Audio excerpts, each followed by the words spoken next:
ఈ శీర్షికలో మనం అంకగణితం గురించి నేర్చుకోబోతున్నాం. అంకగణితంలో ముందుగా మనం నిష్పత్తి అనుపాతాల గురించి నేర్చుకున్నాం.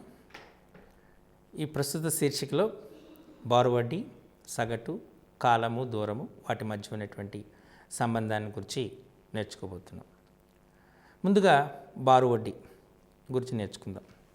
ఈ బారువడ్డీ అనగానే మనకు సామాన్యంగా మనం ఇది నిత్య జీవిత సంఘటనలతో అనుసంధానమైనటువంటి చాప్టర్. బ్యాంకు నుంచి మనం అప్పును తీసుకుంటున్నాం, అలాగే వడ్డీని పే చేస్తున్నాం, చివరకు మొత్తాన్ని కూడా పే చేస్తాం. లేదా మనం కొంత సొమ్ముని బ్యాంకులో దాచుకుంటాం, కొన్ని నెలల తర్వాత కానీ కొన్ని సంవత్సరాల తర్వాత కానీ మనకు ఎంత మొత్తం వస్తుంది అనేటువంటి ఇలా చాలా అంశాల్లో మనం ఈ ద్రవ్య మార్పిడి అనేటువంటి జరుగుతూ ఉంటుంది. కాబట్టి ఇది కేవలం పరీక్ష నిమిత్తమే కాకుండా మన నిత్య జీవితంలో కూడా ఉపయోగపడేటువంటి ముఖ్యమైనటువంటి అంశం. ముందుగా ఇందులో వాడేటువంటి పదాలని వాటిని ఏ అక్షరాలతో గుర్తిస్తారు అనేటువంటిది మనం చూద్దాం. బారు వడ్డీ, దీనిని మనం సామాన్య వడ్డీ అని కూడా అంటారు. బారు వడ్డీ, సామాన్య వడ్డీ అని కూడా అంటారు. అయితే ఇందులో 4 అక్షరాలను వాడుతున్నాం. మొదటిది ఏ, రెండవది పి, మూడవది ఆర్, నాలుగవది టీ, ఐదవది ఐ. ఇవి 4 అంటే 5 అంటే ఏతో కలుపుకుంటే. ఏ అంటే మొత్తము, అమౌంట్ అంటారు.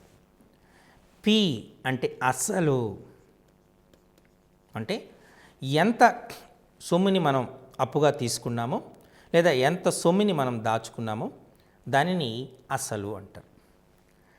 ఆర్ వడ్డీ రేటు, వడ్డీ రేటు అంటే 100 రూపాయలకు ఒక సంవత్సరానికి అనుకోవచ్చు, లేదా 100 రూపాయలు నెలకు. మనం సంవత్సరానికి సాధారణంగా తీసుకుంటాం. 100 రూపాయలకి ఒక సంవత్సరానికి మనము కట్టేటటువంటి విలువని వడ్డీని వడ్డీ రేటు అంటారు. ఎంతైతే వడ్డీ కడతాం, 100 రూపాయలు అప్పు తీసుకున్నారు, ఒక సంవత్సరానికి 10 రూపాయల వడ్డీ అన్నారు అనుకుంటే మనకు వడ్డీ రేటు 10% అని చెప్తాం. ఇలా వడ్డీ రేటు అనగా 100 రూపాయలకు ఒక సంవత్సరానికి మనము చెల్లించేటటువంటి లేదా మనకు చెల్లించబడినటువంటి వడ్డీని వడ్డీ రేటు అంటారు. టీ కాలము, ఎంత కాలానికి, సంవత్సరానిక, 2 సంవత్సరాలక, 3 సంవత్సరాలక అనేటువంటి చెప్పదు. చివరిది ఐ వడ్డీ. ఇవి మనకు ఉన్నటువంటి పదాలు. ఏ, పి, ఆర్, టి, ఐ అని అంటారు. ఏ అంటే మొత్తం, ఎంత అప్పు తీసుకున్నాము లేదా ఎంత మొత్తాన్ని మనం ఇచ్చాము దాన్ని మొత్తము అంటారు. అంటే చివరికి అంటే వడ్డీతో కలుపుకొని అసలు వడ్డీ కలిపితే వచ్చేది మొత్తం. అసలు ఎంత అప్పును తీసుకున్నాము లేదా ఎంత మొత్తాన్ని మనం దాచాము అనేటువంటిది అసలు వస్తుంది. ఆర్ వడ్డీ రేటు అంటే అర్థం 100 రూపాయలకి ఒక సంవత్సరానికి మనము చెల్లించేటటువంటి వడ్డీని వడ్డీ రేటు అంటారు. కాలం, ఎంత కాలం మనం పొదుపు చేస్తున్నాం లేదా ఎంత కాలానికి మనం అప్పు తీసుకున్నాం దాన్ని కాలం అంటారు. వడ్డీ, ఎంత సొమ్ముని మనం చెల్లిస్తున్నాము వడ్డీ రూపంలో, దాన్ని వడ్డీ అంటారు. అర్థమైందా? ఇప్పుడు ఒక్కొక్క పదం వాటి మధ్య ఉన్నటువంటి సంబంధం చూద్దాం. ఏ అంటే అసలు ఈజ్ ఈక్వల్ టు మొత్తము ఈజ్ ఈక్వల్ టు అసలు ప్లస్ వడ్డీ. మొత్తము ఈజ్ ఈక్వల్ టు అసలు ప్లస్ వడ్డీ.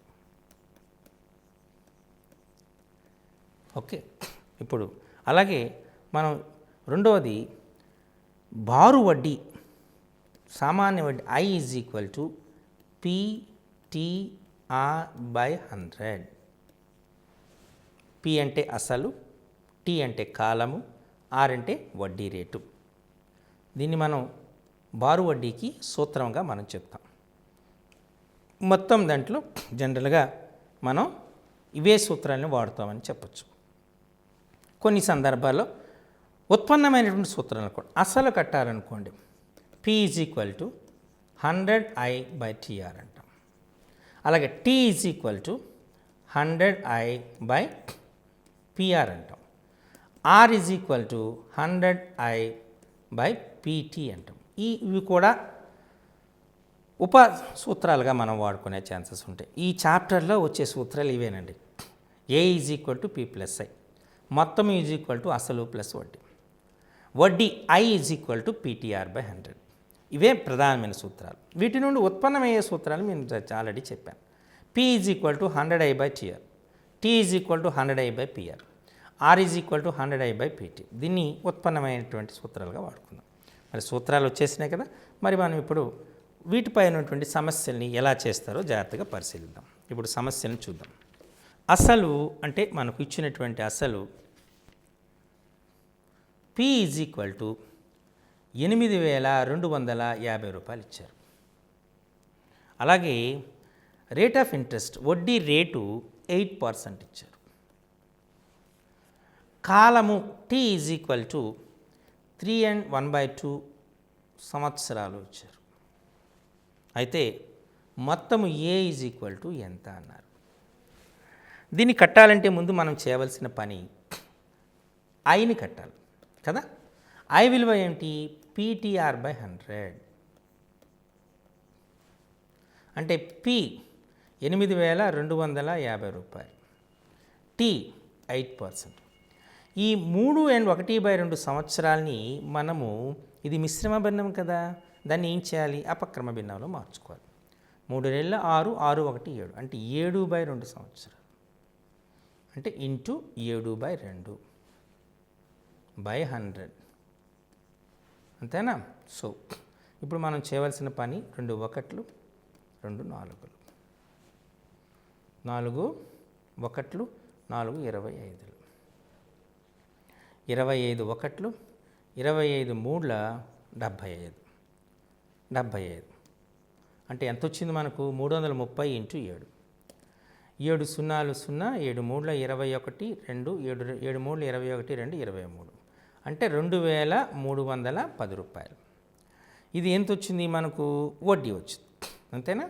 వడ్డీ వచ్చింది. ఈ వడ్డీని మనం దేంతో అసలు A is equal to P+I అని మీకు చెప్పాను. P అంటే ఎంత? 8,250 ప్లస్ వడ్డీ ఎంత? 2,310.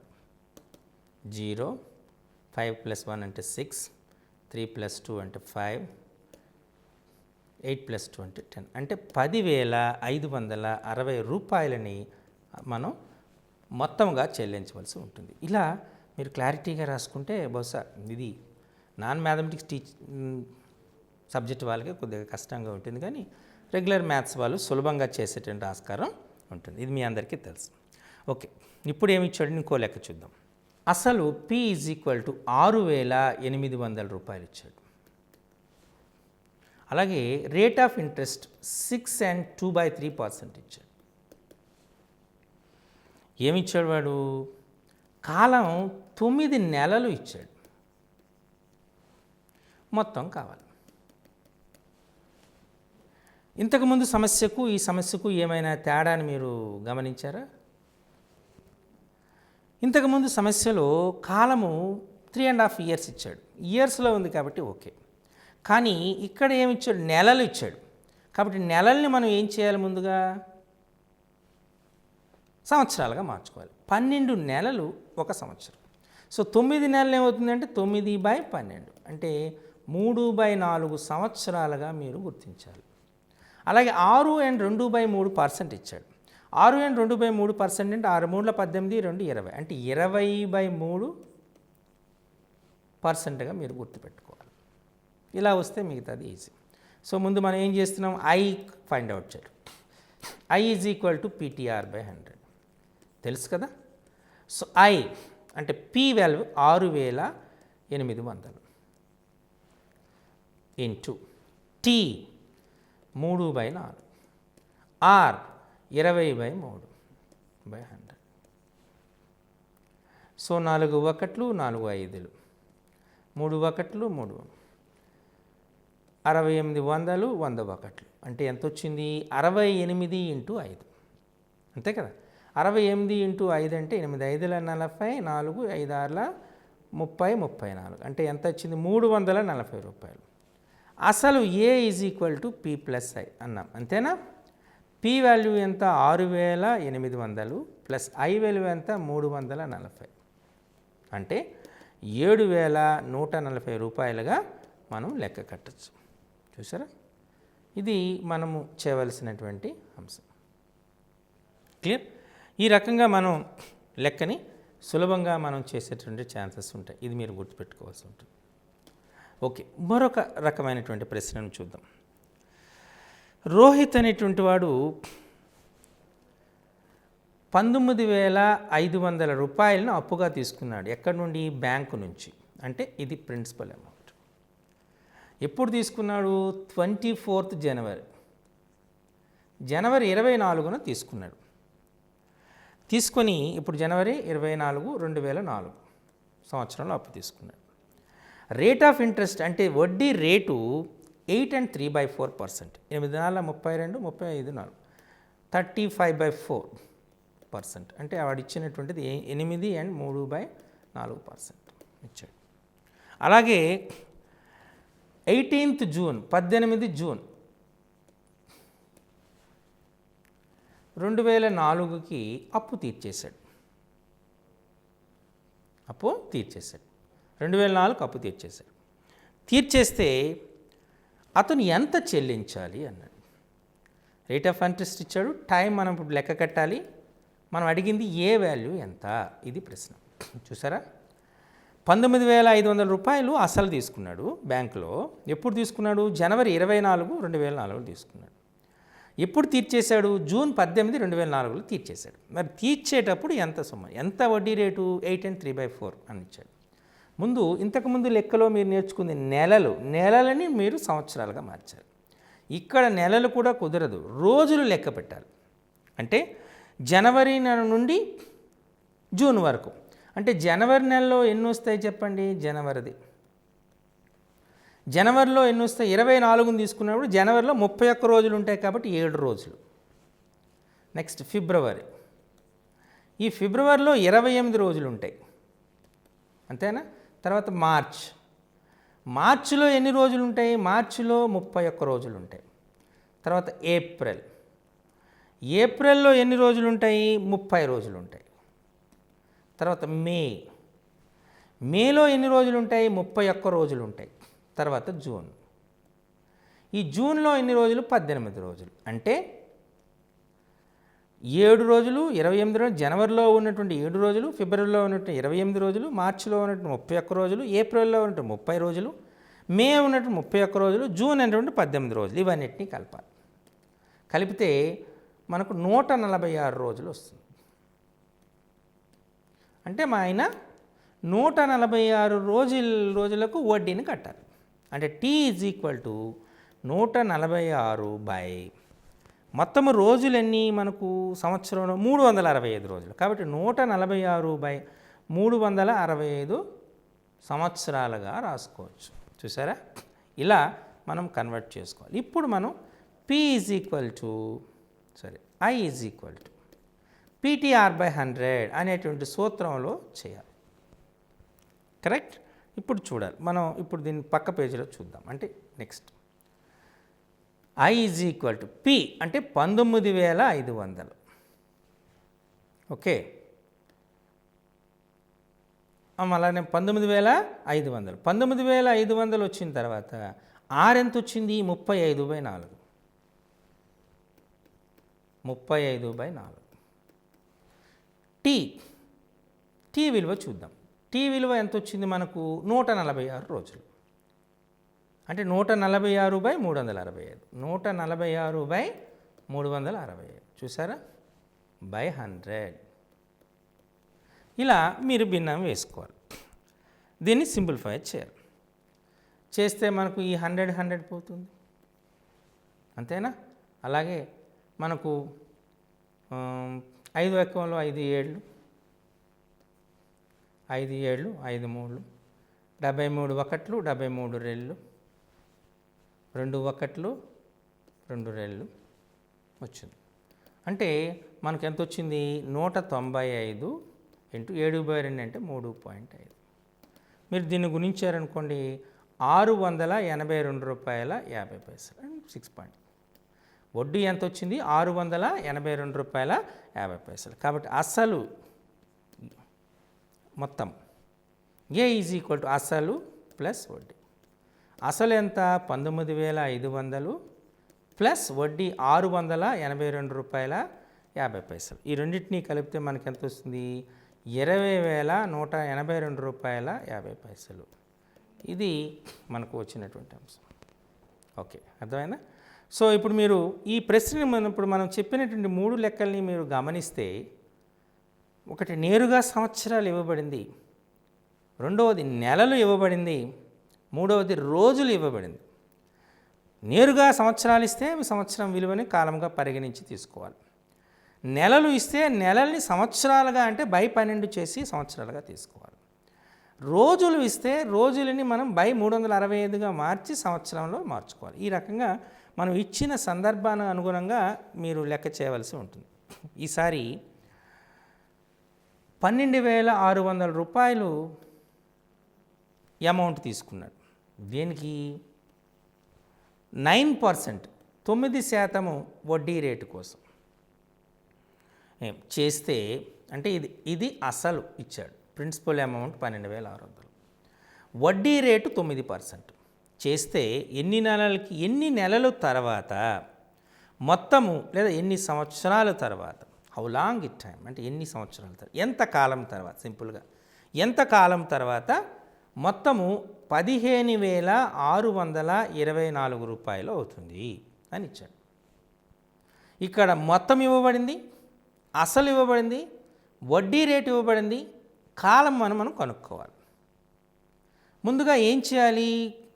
బారు వడ్డీని లెక్కించాలి. A is equal to P plus I అని తెలుసు, కాబట్టి I is equal to A minus P అవుతుంది.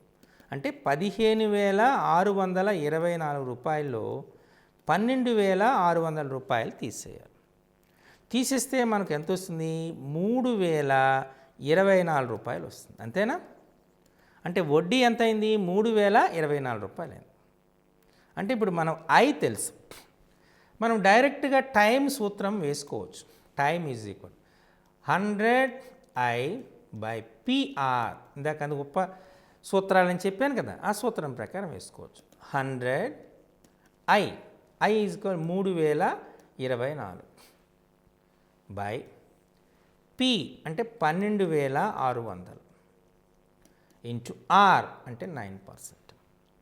ఇలా వేస్తే మీకు సింపుల్గా చేయొచ్చు. సింప్లిఫై చేస్తే మీకు చివరిగా అంటే ఈ 0 క్యాన్సిల్ అయిపోతుంది. 9వ ఎకంలో పోతుంది. 9 ఒకట్లు, ఎందుకంటే 3, 2, 5, 4, 9 పోతుంది. 9 3 27 తెలుసు, 32. 9 3 27, 54, 9 6 54. అంతేనా? ఇది మనకు 336, 126. ఇది 3వ ఎకంలో పోతుందని క్లారిటీగా తెలిసిపోతుంది. 300 అంటే 3, 3, 6, 6, 12, 1, 2, 3, 6 అంటే 3వ ఎకంలో పోతుంది. 1, 1, 2. ఇది 3వ ఎకంలో పోతుంది. ఎంత వస్తుంది? 3 4, 3 2. అంతేనా? ఇది 2వ ఎకంలో పోతుంది. 2 56, 2 21 అంటే 56/21 వచ్చింది. అంటే మీకు చేస్తే 2 and 2/3 అవుతుంది. 56/21 అంటే 2 సంవత్సరాలు. చూసారా? ఈ రకంగా మనం కొన్ని సందర్భాల్లో కాలం అడుగుతాడు, ఆ కాలాన్ని మీరు కనుక్కోవాల్సిన ఆస్కారం ఉంది. ఓకే, ఇంకొక లెక్క చూద్దాం. సమ్ ఆఫ్ 1,600 రూపాయలు ఇచ్చాడు. తీసుకుంటే ఇంట్రెస్ట్ ఇచ్చేసాడు. పి ఇచ్చేసాడు 1,600 రూపాయలు. ఐ కూడా ఇచ్చేసాడు 252 రూపాయలు. ఐ ఇచ్చాడు. టీ ఇచ్చాడు. కాలం ఎంత ఇచ్చాడు? 2 years 2 సంవత్సరాల 4 నెలలను ఇచ్చాడు. ఓకే, మనం ఆర్ను కనుక్కోవాలి. పి 1,600 రూపాయలు ఓకే. ఐ వడ్డీ 252 రూపాయలు ఓకే. టీ 2 సంవత్సరాల 4 నెలలు. అంటే 2 సంవత్సరాల 4 నెలలు అంటే మనం దీన్ని మార్చాలి, అంటే సంవత్సరాల్లో మార్చాలి. అంటే 2 సంవత్సరాల 1/3 అవుతుంది. అంతేనా కదా? అంటే 4 నెలలు అంటే 1/3 అంటే మొత్తం అవుతుంది 2n 1/3 అవుతుంది. అంతేనా? 2n 1/3 అవుతుంది. సో 2n 1/3 అవుతుంది కాబట్టి దీన్ని 2n 1/3గా రాద్దాం. మరి 2n 1/3గా రాసేటప్పుడు దీని విలువ ఎంత అవుతుంది? 7/3 సంవత్సరాలు అవుతుంది. సో ఇప్పుడు ఆర్ని డైరెక్ట్గా కట్టచ్చు. 100i/pt 100i/pt 100i 252/pt p అంటే 1600 ఇంటూ t అంటే 7/3 అంటే ఈ 3 పైకి వెళ్తుంది కదా. 100 ఇంటూ 252 ఇంటూ 3/1600 ఇంటూ 7 16 ఉంది. సో కదా మనం ఇప్పుడు 7తో డివైడ్ అవుతుందా? ఓకే, 7 1s 7 3s 21 42 7 6 36 వచ్చింది. Okay, 4 4s 4 9s 4s 4 9s అంటే ఏమొచ్చింది? 27/4 27/4 అంటే 4 6 24 అండ్ 3/4 అంటే పర్సంటేజ్ వచ్చింది 6 and 3/4% వచ్చింది. ఇది రకంగా మనకు కొన్ని సందర్భాలు అడుగుతాయి. మరొక లెక్కను చూద్దాం. At what percent for Yanam simple interest will be some double it self. ఏమైంది? ఎంత కాలానికి బారు వడ్డీ రూపంలో పొదుపు చేసిన సొమ్ము రెట్టింపు అవుతుంది అని ఇచ్చాడు. ఓకే, అని ఒక రకం ప్రశ్న అడగచ్చు. లేదా 8 సంవత్సరాల 4 నెలలకు ఒక సొమ్ము బారు వడ్డీ ప్రకారం రెట్టింపు అయితే వడ్డీ రేటు ఎంత? ప్రశ్న మీకు అర్థమై ఉంటుంది. 8 సంవత్సరాల 4 నెలల తర్వాత నిల్వ చేసిన లేదా పొదుపు చేసిన సొమ్ము రెట్టింపు అయితే దాని యొక్క వడ్డీ రేటు ఎంత? ఇది మీకు ప్రశ్న అడిగాడు. ఓకే, సమ్ అనేది డబుల్ అయింది. అంటే ఇప్పుడు ఫస్ట్ ఏం చేయాలి? మనం సమ్ తెలియదు కదా, దాచిన సొమ్ము తెలియదు కాబట్టి మనం ఎక్స్ అనుకోవాలి. అంటే p = x అనుకోవాలి. p = x. అప్పుడు ఏ ఎంత అయింది? 2x. ఏ ఎంత అయింది? 2x. మనకు తెలుసు p ప్లస్ i ఏ అని చెప్పుకున్నాం. అంతేనా? అలాగే i కావాలంటే a మైనస్ p అని కూడా చెప్పచ్చు. అంటే 2x మైనస్ x = x. అంటే i అనేది x అయింది అని మనకు క్లారిటీగా తెలిసిపోతుంది. ఇక్కడ కాలం ఇచ్చాడు t, 8 సంవత్సరాల 4 నెలలు అన్నాడు. 8 సంవత్సరాల 4 నెలలు అంటే 8 and 1/3 సంవత్సరాలుగా చెప్పచ్చు. లేదా 8 3 24 ప్లస్ 1 20 అంటే 25/3 సంవత్సరాలుగా చెప్పచ్చు. అంతేనా? 25/3 సంవత్సరాలుగా చెప్పచ్చు. ఈ రకంగా మనం టీ వాల్యూ తెలిసిపోతుంది. ఇప్పుడు మనకు కావాల్సింది ఆర్ విలువ ఎంత? మనకు తెలిసినటువంటి సూత్రం ఏంటి? ఇప్పుడు మనం ఇదే విలువని మనం నెక్స్ట్ పేజీలో చూద్దాం. అంటే మనకు p అనేది x అని తెలుసు, t అనేది 25/3 సంవత్సరాలు అని తెలుసు. అంతేనా? 23 సంవత్సరాలు తెలుసు. అలాగే r అనేది మనకు తెలియదు, మనం ఫైండ్ అవుట్ చేయాలి. అలానే i అనేటువంటిది తెలుసు, i విలువ x అని తెలుసు. సో కాబట్టి rని మనం నేరుగా లెక్క కట్టచ్చు. r = 100i/pt అనేటువంటిది లెక్క. 100i 100i అంటే x బై pt, p అంటే x, t అంటే 25/3 అంటే 100 into x into 3/x into 25. ఈ x క్యాన్సిల్, 25 1s 25 4s అంటే 4 3s 12 అంటే r ఎంత వచ్చింది? 12% అని మనం చెప్పచ్చు. చూసారా? ఈ రకంగా మనం ఈ చక్రవడ్డీలో చేయటం సాధ్యమవుతుంది. ఓకే, ఇప్పుడు మనం ఇంకొక సమస్యని ఇప్పుడు జాగ్రత్తగా పరిశీలిద్దాం. What some yield in interest of 27 i ఇచ్చేసాడు. రూ. 277.50 అవి ఇచ్చాడు. టీ ఇచ్చాడు, కాలానికి ఎంత ఇచ్చాడు? 2.5 years. అలాగే at what some will yield and interest, సంవత్సరానికి మనం ఎంత సొమ్ము అన్నాడు. అంటే మనకి ఇక్కడ పీ తెలియదు. Okay, what some will yield and interest of P తెలియదు. మనకు ఏమి ఇచ్చాడు? మనకు ఐ ఇచ్చేసాడు, టీ ఇచ్చాడు, ఆర్ కూడా ఇచ్చాడు. ఆర్ అనేది 2.5, 7.5% అన్నాడు. ఓకే, సో మనకి ఈ అపక్రమ భిన్నాల్లో ఉన్నటువంటిది ఆ మిశ్రమ భిన్నాల్లో ఉన్నటువంటి అపక్రమ భిన్నాల్లోకి మార్చాలి. 2.5 years, 2 to the 4, 4 plus 1 5, అంటే 5/2 సంవత్సరం. 7.5 ఇచ్చాడు, 7 రెళ్ళ 14 ప్లస్ 1 15, 15/2 సంవత్సరం రేట్.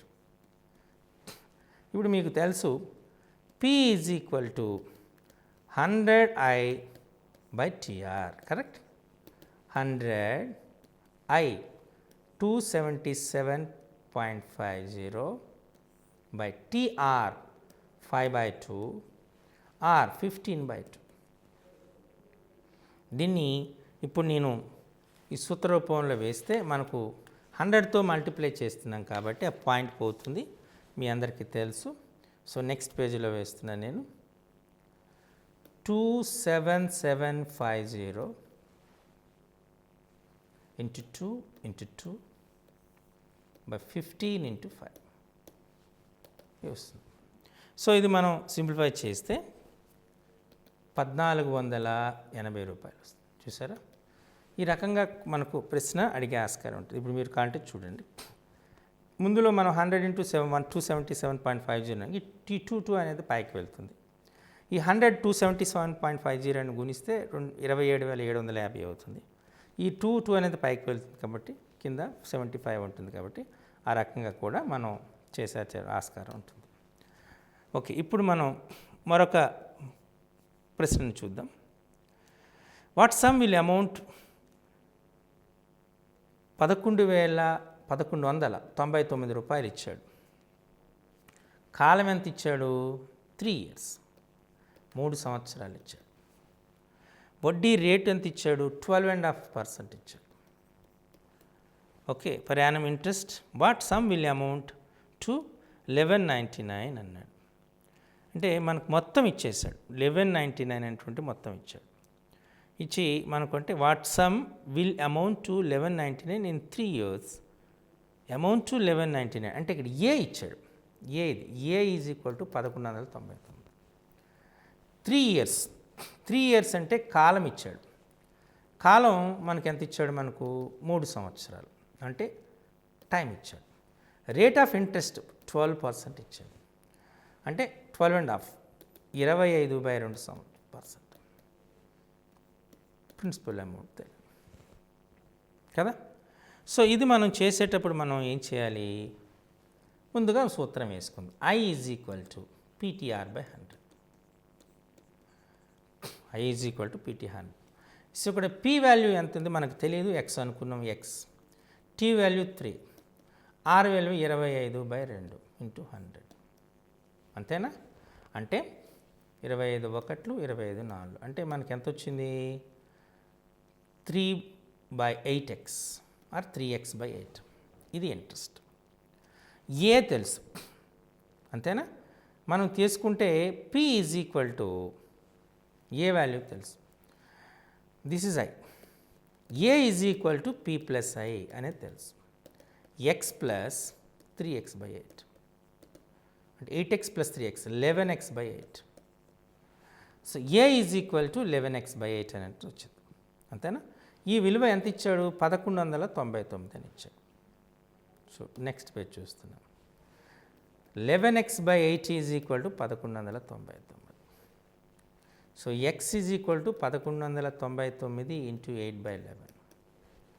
11 1s, 11 1s, 11 9s అంటే 872 రూపీస్. అంటే మొత్తం మనకు ప్రిన్సిపల్ అమౌంట్ ఎంత వచ్చింది? రూ. 72 వచ్చిందిగా మనం చెప్పచ్చు. ఈ రకంగా మనం ఈ బారు వడ్డీపై వచ్చినటువంటి ప్రశ్నల్ని మనం చూడవచ్చు.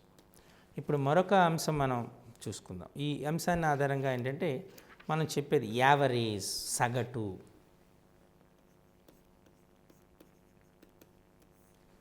సగటు అనేటువంటి అంశాన్ని చూద్దాం. ఈ సగటు అనేటువంటి దాన్ని తీసుకుంటే సగటులో మనకు సగటు అనగానే మనం చెప్పేటటువంటిది సగటు, యావరేజ్, సరాసరి ఇటువంటి పదాలు వాడతారు. ఇందులో ఉపయోగించిన పద్ధతి ఏంటంటే రాసుల మొత్తము బై రాసుల సంఖ్య. రాసుల మొత్తము బై రాసుల సంఖ్య, దీన్ని సగటు అంటారు. రాసుల మొత్తము బై రాసుల సంఖ్యని సగటు అనటం ఉపయోగపడుతుంది. ఓకే, ఇప్పుడు మీరు ఇదే దీనిలో ఉన్నటువంటి సింపుల్ సూత్రం ఇదే, రాసుల మొత్తము బై రాసుల సంఖ్య. ఇంకా జనరల్గా చెప్పాలంటే సిగ్మా ఎక్స్ఐ బై ఎన్ అని అంటారు. ఇదంతా అవసరం లేదు, కానీ సింపుల్గా రాసుల మొత్తము బై రాసుల సంఖ్య అని గుర్తుపెట్టుకుంటే చాలు. ఓకే, ఇప్పుడు కొన్ని సమస్యలు చూద్దాం. చూసారా, ఒక్కొక్క చాప్టరు ఒక సింపుల్ 1 or 2 ఫార్ములాస్ మీద ఆధారపడుతుంది కాబట్టి వాటిని గుర్తుపెట్టుకుంటే డెఫినెట్గా మీరు సులభంగా చేసేటువంటి ఆస్కారం ఉంటుంది. 13, 17, 221, 23, 29, 32 సంఖ్యల సగటు ఎంత? ఇది ప్రశ్న.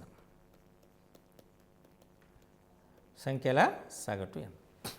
13, 17, 221, 23, 29, 32 సంఖ్యల సగటు ఎంత? ఈ సంఖ్యల సగటు ఎంత అంటే ఏం చేయాలి మనం? ఇవి రాసులు కదా, కాబట్టి రాసుల మొత్తము బై రాసు. కాబట్టి సింపుల్గా సగటు రాసుల మొత్తము 13, 17, 221, 23 ప్లస్ 29 ప్లస్ 32 బై 1, 2, 3, 4, 5, 6 ఉన్నాయి. రాసుల మొత్తము బై రాసుల సంఖ్య 6 ఉన్నాయి. కాబట్టి 6 ఉన్నాయి కాబట్టి మనం దీన్ని ఏం చేస్తాం? రాసుల 13, 17, 221, 23, 29, 32 బై 6. వీటిని కలిపామనుకోండి మనకు ఎంత వస్తున్నాయి? కలపగా రాసులన్నీ కలిపామనుకోండి 500 మనకి తీసుకుంటే 335 బై 6 చేశారు. చేస్తే 6 5లు 30, 6 5ల 30, 35, 6 5ల 30, కరెక్ట్, 30, ఇంకెంత మిగిలింది? 5 పాయింట్.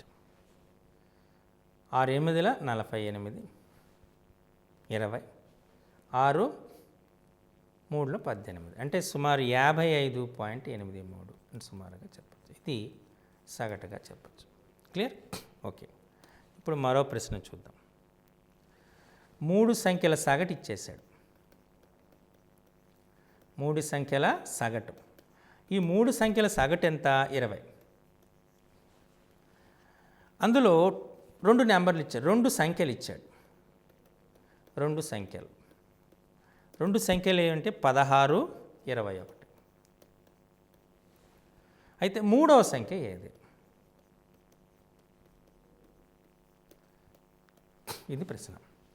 3 సంఖ్యల సగటు ఇచ్చారు, అది 20గా చెప్పడం జరిగింది. అందులో 2 సంఖ్యలు ఇవ్వడం జరిగింది, 16, 21. 3వ సంఖ్య ఏది అని అడిగారు. 3వ సంఖ్య తెలియదు కదా, ఎక్స్ అనుకుందాం. అంటే 16 plus 21 plus X by 3 is equal to 20. 16 plus 21 plus X is equal to 23 60. అంటే 37 plus X is equal to 60. కాబట్టి ఎక్స్ ఈజ్ ఈక్వల్ టు ఎంత అవుతుంది? 60 మైనస్ 37 అంటే 23.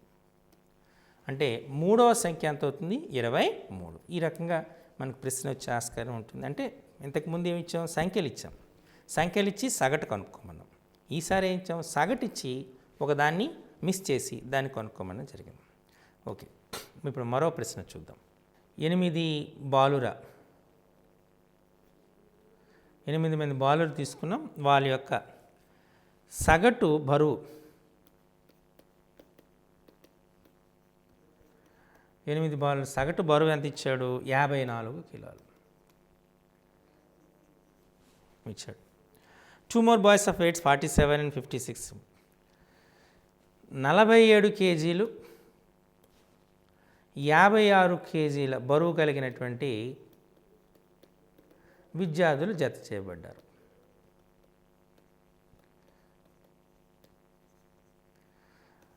చేయబడ్డారు. అయితే ఇప్పుడు కొత్త గ్రూపు యొక్క సగటు బరువు ఎంత?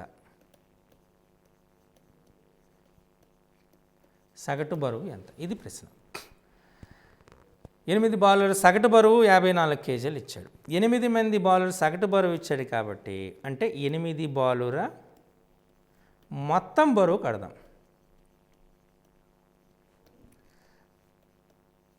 అంటే 54ని 8 చేత గుణించాలి. అంటే 8 4 32 3 8 5 40 40 ప్లస్ 3 40 అంటే 432 కిలోలు ఉంది. ఎవరిది? 8 బాలుర మొత్తం బరువు. ఇప్పుడు ఇద్దరు యాడ్ అయ్యారు అంటే 10 మంది బాలుర మొత్తం బరువు. 10 బాలుర మొత్తం బరువు అంటే ఏమవుతుంది? 432కి ఈ 47 ప్లస్ 56 కలపాలి. ఈ 437కి 47 56 కలిపామనుకోండి. కలిపితే మొత్తం ఎంత అవుతుంది మనం చెప్పండి? మొత్తం కలిపితే 47 56 అనేటువంటి పదం కలిపాం. కలిపితే మనకు ఎంత వస్తుంది? మొత్తాన్ని తీసుకుంటే 437 47 తీసుకున్నాం. లేదా 432 47 ప్లస్ 50 అని అంటే 103 కదా. 103 అంటే 535 కేజీలు. ఇది 10 బాలుర మొత్తం బరువు. అంటే 10 నెక్స్ట్ పేజ్ మనం చూద్దాం. ఇంకో దాంట్లో అంటే 10 మంది బాలుర మొత్తం బరువు ఎంత వచ్చింది? 535 కేజీలు. కాబట్టి కొత్త గ్రూపు యొక్క సగటు బరువు తీసుకుందాం. ఈ కొత్త గ్రూప్ యొక్క సగటు బరువు అంటే మొత్తం బరువు 10 మంది బాలుర మొత్తం బరువు 535 కిలోలు బై 10 అంటే 53.5 కేజీలు. చూసారా? ఈ రకంగా మనం ఎవరైనా యాడ్ అయ్యారనుకోండి, అంటే జత చేయబడ్డారనుకోండి, ముందుగా ఆ గ్రూప్ యొక్క మొత్తం బరువుని లెక్కించి వీళ్ళ బరువులను కూడా కలిపి వచ్చినటువంటి ఫలితాన్ని ఎంతమంది గ్రూప్ ఉన్నారో ఆ గ్రూపు సభ్యులతో భాగిస్తే మనకు దాని విలువ వచ్చేస్తుంది. ఈ రకంగా మనం లెక్క చేసేటువంటి ఛాన్సెస్ ఉంటాయి. ఈ 11 క్రీడాకారుల సగటు బరువు ఎంత ఇచ్చాడంటే 42 కిలోలు ఇచ్చాడు. ఒక వ్యక్తి జాయిన్ అయ్యాడు, ఒక క్రీడాకారుడు జాయిన్ అయ్యాడు. అప్పుడు జాయిన్ అయితే సగటు బరువు 42.5 కిలోలకి మారింది. అయితే కొత్తగా జాయిన్ అయినటువంటి ఈ వ్యక్తి యొక్క బరువు ఎంత? ఇది ప్రశ్న. 11 మంది ఉన్నారు. 11 మంది క్రీడాకారుల యొక్క సగటు బరువు 42 కిలోలు ఇచ్చారు. ఒక వ్యక్తి జాయిన్ అయ్యాడు. దానివల్ల సగటు బరువు ఎంత మారింది? 42.5 కిలోలకి మారింది.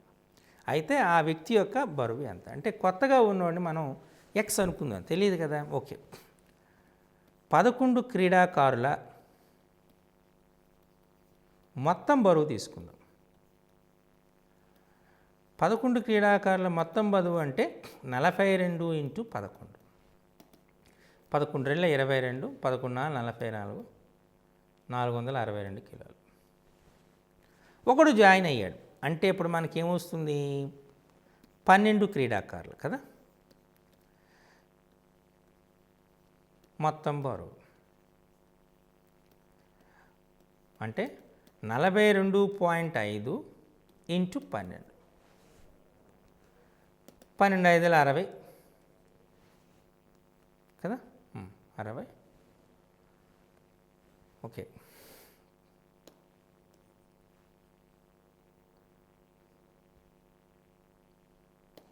12 60 తీసుకున్నారు.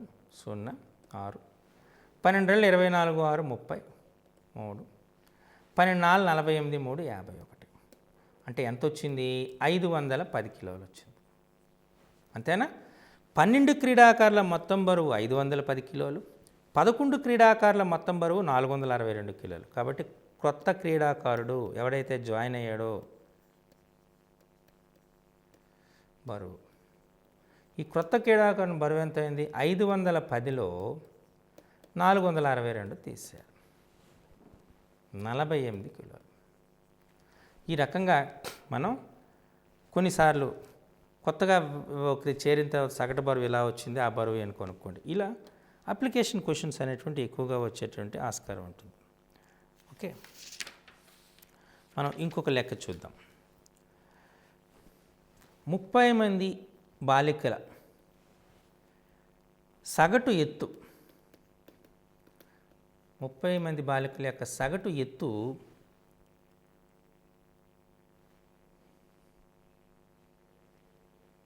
160 సెంటీమీటర్లు. ఓకే, ఆ క్లాసులో 40 మంది ఉన్నారు. 40 మంది ఉంటే మిగిలినటువంటి గర్ల్స్ బాలికల యొక్క సగటు ఎత్తు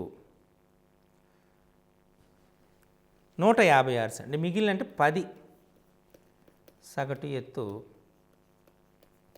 156 సెంటీమీటర్లు. అయితే ఆ తరగతి గది యొక్క మొత్తం, ఆ తరగతిలో ఉన్నటువంటి మొత్తం తరగతి యొక్క సగటు ఎత్తు ఎంత? ఇది ప్రశ్న. 30 మంది బాలికలు ఉన్నారు. ఈ 30 మంది బాలికల యొక్క సగటు ఎత్తు 160 సెంటీమీటర్లు. మొత్తం క్లాస్లో 40 మంది ఉన్నారు. ఈ 40 మందిలో 30 మంది బాలికల యొక్క సగటు ఎత్తు 160 సెంటీమీటర్లు. మిగిలిన వాళ్ళు అంటే 10 మంది, వాళ్ళ యొక్క సగటు ఎత్తు 156 సెంటీమీటర్లు. అయితే మొత్తం తరగతి యొక్క సగటు ఎత్తు ఎంత? ఇది అడిగింది కదా.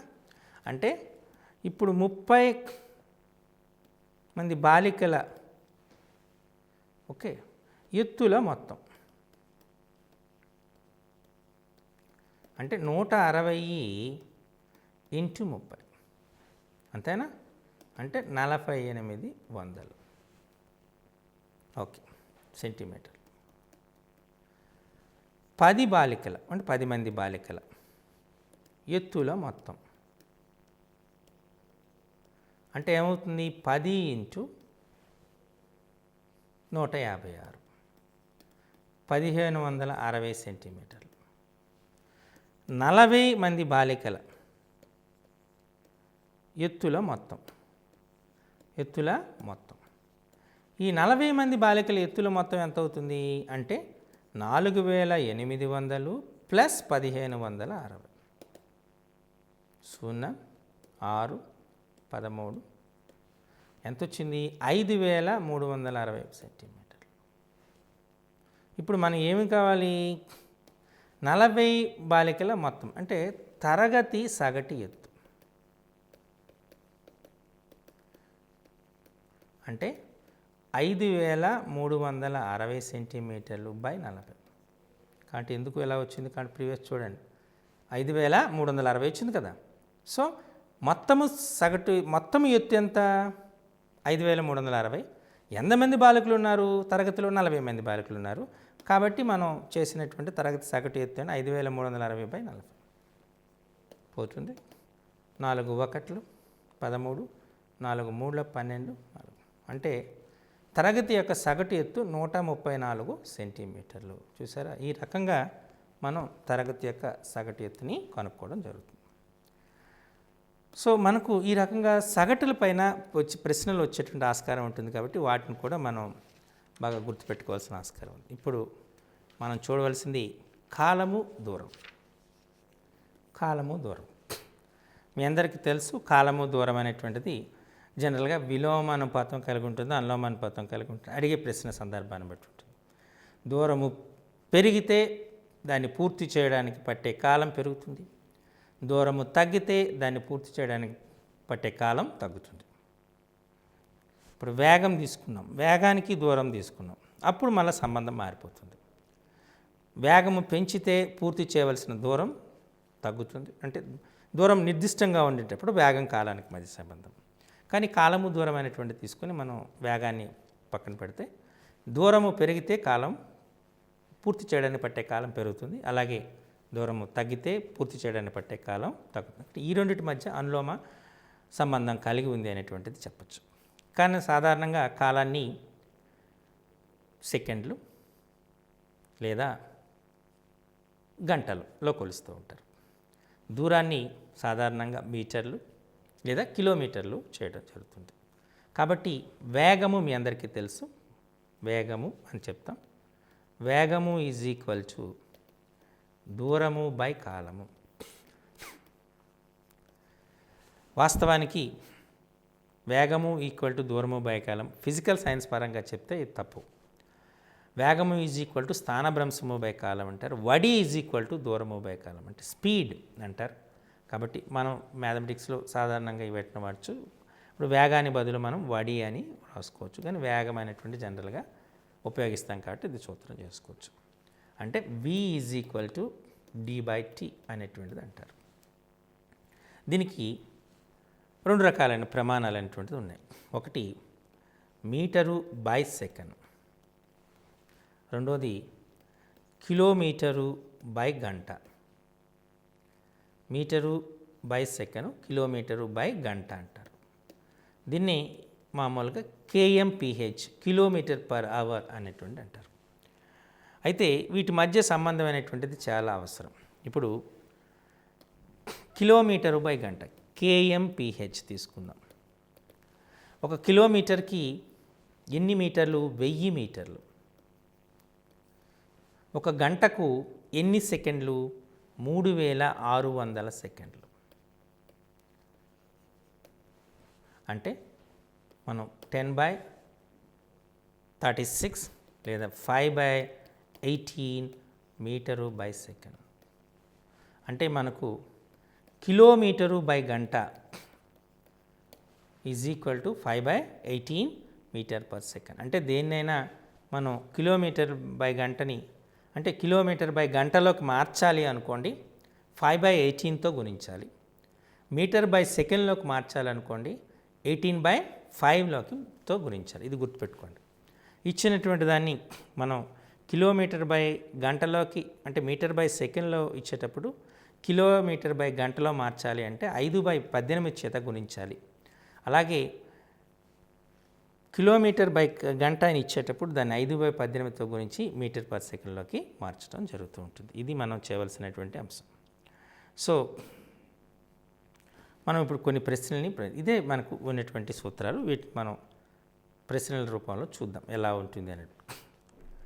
ఒక విమానం యొక్క వేగం అంటే ఒక విమానం తీసుకుందాం.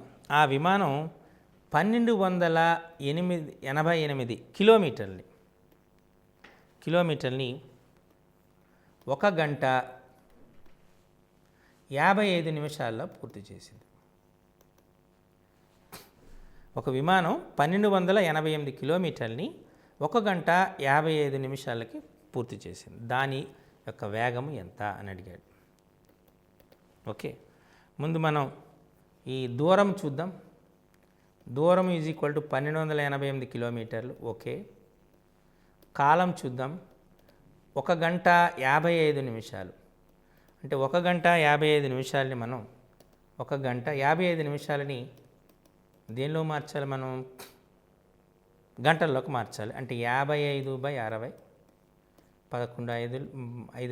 5 11 5 12 అంటే మనకు 11/12 వస్తుంది. 1/11/12 గంటలను వస్తుంది. కాబట్టి వేగము ఈజ్ ఈక్వల్ టు దూరము బై కాలం అని వేస్తాం. దూరం ఎంత? 1288 బై కాలము 12 1 12 12 ప్లస్ 11 23/12 అంటే 23/12 వస్తుంది. లేక 1288 ఇంటూ 12/23 మనం వేసుకుంటే మనకు 672 కిలోమీటర్ బై గంట అని వస్తుంది. చూసారా? ఈ రకంగా మనం దూరము కాలము ఇచ్చినప్పుడు దాని యొక్క వేగాన్ని లెక్కించవచ్చు. సరే, మరో ప్రశ్న చూద్దాం. ఒక సైకిల్ మీద ప్రయాణించే వ్యక్తి 1.5 కిలోమీటర్ని 5 నిమిషాల్లో తొక్కాడు. అయితే అతని వేగాన్ని కిలోమీటర్ పర్ గంటలో చెప్పండి అన్నాడు. ముందుగా మనం దూరము డి అనేటువంటిది ఇచ్చాడు, 1.5 కిలోమీటర్లు సరిపోతుంది. కాలము టీ ఈజ్ ఈక్వల్ టు 5 నిమిషాలు ఇచ్చారు. ఈ 5 నిమిషాలని మనం గంటల్లో మార్చాలి. ఒక గంటకు 60 నిమిషాలు కాబట్టి 5/60 అనుకోండి, అంటే 1/12 గంటలుగా తీసుకోవచ్చు. కాబట్టి వేగం ఈజ్ ఈక్వల్ టు దూరము బై కాలం అని చెప్తే మనకు 1.5 కిలోమీటర్లు బై 1/12 అంటాం. ఈ 12 వీళ్ళు గుణిస్తుంది 1.5ని 12 గుణిస్తే 12 × 5 = 60, 12 × 1 = 12, 6 అంటే 18, అంటే 18 కిలోమీటర్ పర్ అవర్తో ఆయన సైకిల్ తొక్కుతున్నాడు అనేటువంటిది మనం చెప్పచ్చు. క్లియర్?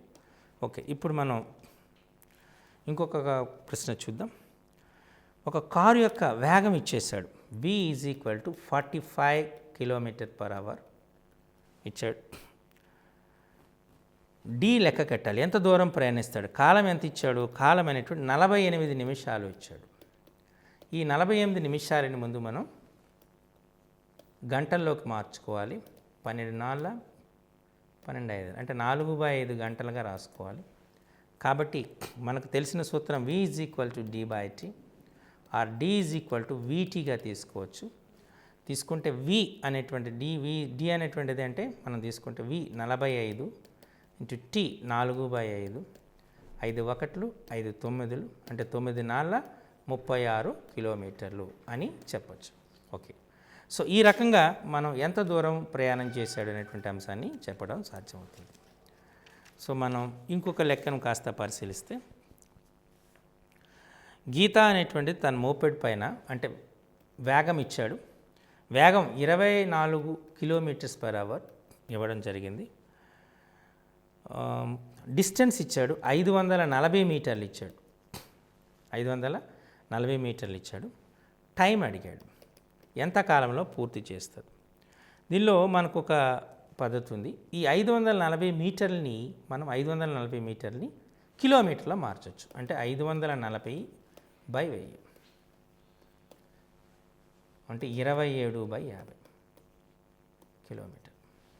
టైం అడిగాడు, ఎంత టైం అంటే మనకు v = d/t, ఆ t = d/v అవుతుంది. డిస్టెన్స్ ఎంత? 27/50/v అంటే 24, అంటే 27/50 × 24 కదా. ఇది దేనిలోకి వస్తుంది? గంటల్లోకి వస్తుంది. కాబట్టి మనం నిమిషాల్లో మార్చుకోవాలనుకుంటే t = 27/50 × 24 × 60గా వేసుకోవచ్చు. చేస్తే అప్పుడు నిమిషాల్లోకి వచ్చేస్తుంది. మీ అందరికీ తెలుసు, దీన్ని చేస్తే 6 1లు 6 4లు, అంటే 27/20, అంటే 27/20 అంటే 13 ఓకే కాలం 13.5 నిమిషాలుగా చెప్పచ్చు. ఈ రకంగా మనం లెక్క చేసి చెప్పడం సాధ్యమవుతుంది. అంటే 27/20 అంటే 13.5 కాదు, 21 20, 23 60, 25 అంటే 1.5 అంటే 1 నిమిషము 35 సెకండ్లు అని కూడా చెప్పచ్చు. ఈ రకంగా కూడా మనం చెప్పేటువంటి ఆస్కారం ఉంటుంది. ఈ రకంగా మనం లెక్కను చేసే ఛాన్సెస్ ఉంటాయి. 1.35 అనేటువంటి నిమిషాలు అని చెప్పండి, లేదా అంటే మనం ఇంటూ 60తో గుణించి చేయొచ్చు. సింపుల్గా 1.35 మినిట్స్లో ఆమె చేరుకోగలదు. ఈ రకంగా కాలము దూరం పైన మనకు ప్రశ్నలు వచ్చే ఆస్కారం ఉంటుంది. ఇవన్నీ సింపుల్ సూత్రాల్లో ఉంటాయి కాబట్టి వాటిని పెద్దగా సూత్రాలు అంటూ ఏమీ లేవు. మనకు తెలిసిన v = d/t, ఆ d = vt, ఆ t = d/v అనే సూత్రంలో ఉపయోగించి కాలము దూరాన్ని కొనుక్కోవడం సాధ్యమవుతుంది. సో ఈ రకంగా మీరు ప్రయత్నం చేయండి, మంచి మార్కులతో ఉత్తీర్ణులు అవుతారు. నమస్కారం.